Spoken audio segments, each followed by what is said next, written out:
friend Daniel Gade.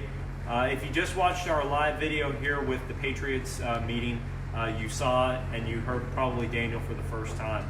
So for the very first time in my entire life, someone has asked me to endorse them, and I couldn't be more happy to endorse Daniel Gade. Daniel is running for the U.S. Senate seat to challenge our current Senator Mark Warner.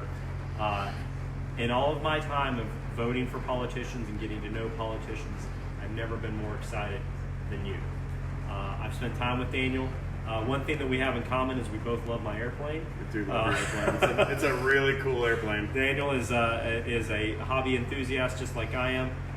But let me just tell you just a couple of things about Daniel. Getting to know him, you will find as you see him speaking and have the chance to get to meet him, you're going to find a sincere guy and somebody who really has a servant's heart. And that is something most people are running for political office to be powerful. To be somebody. They want to be somebody. That's right.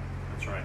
So, Daniel, you only have one leg. It's true. I'm missing a leg. I served in the Army for 25 years, from private to lieutenant colonel.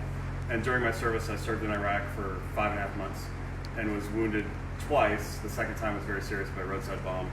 And I learned something that day that I think illustrates something really great about America, and that is, as an Army officer, I was transported, when I was hurt, I was evacuated off the battlefield by a Marine Corps helicopter to a Navy surgical facility. And when I got there, I had bled out all of my own blood, and they gave me every drop of A positive blood they had, and it wasn't enough.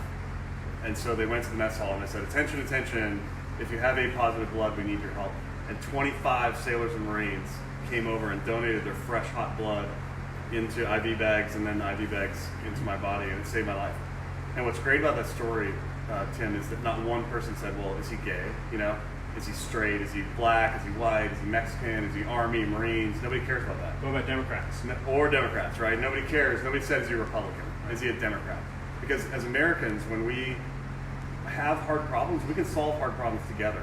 And sometimes that means putting aside some of those labels and saying what's best for our society within the bounds of our Constitution. So you, after you were wounded, you could have gotten out. Right. What'd you do? Well, I served. You know, my whole life story is about service. From the time I was 17 again until I served after I retired from the Army, I served in the Trump administration for a little while. And so my whole life story is about service.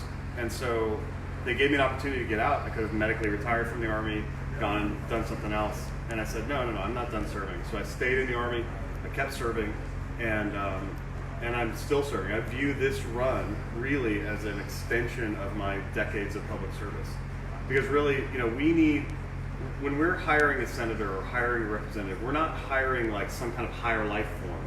What we're doing instead is we're hiring a servant to accomplish this very specific thing. And in my case, I'm specifically focused on adherence to the Constitution and service to my fellow Virginians.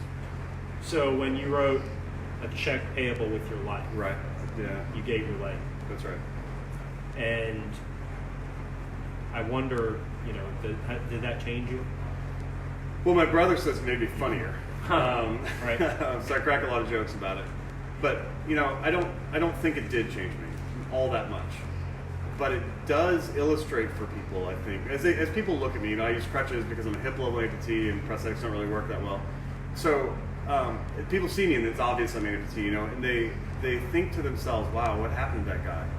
And what happened to me is service. You know, and so I'm excited about service. I love it, but it does come with a cost, and the cost is very high. Can be very high. What was the difference between the oath you took in the Army and the oath you'll take when you become our next senator? None. So in the Constitution, the oath is prescribed. In the text of the Constitution, it is, I state your name, do solemnly swear that I will support and defend the Constitution of the United States against all enemies, foreign and domestic, and I could go on, and I have it memorized. But the point of that is that Army officers at the very lowest level and senators at this other level take the very same oath. And so our formal campaign motto is same oath, new mission.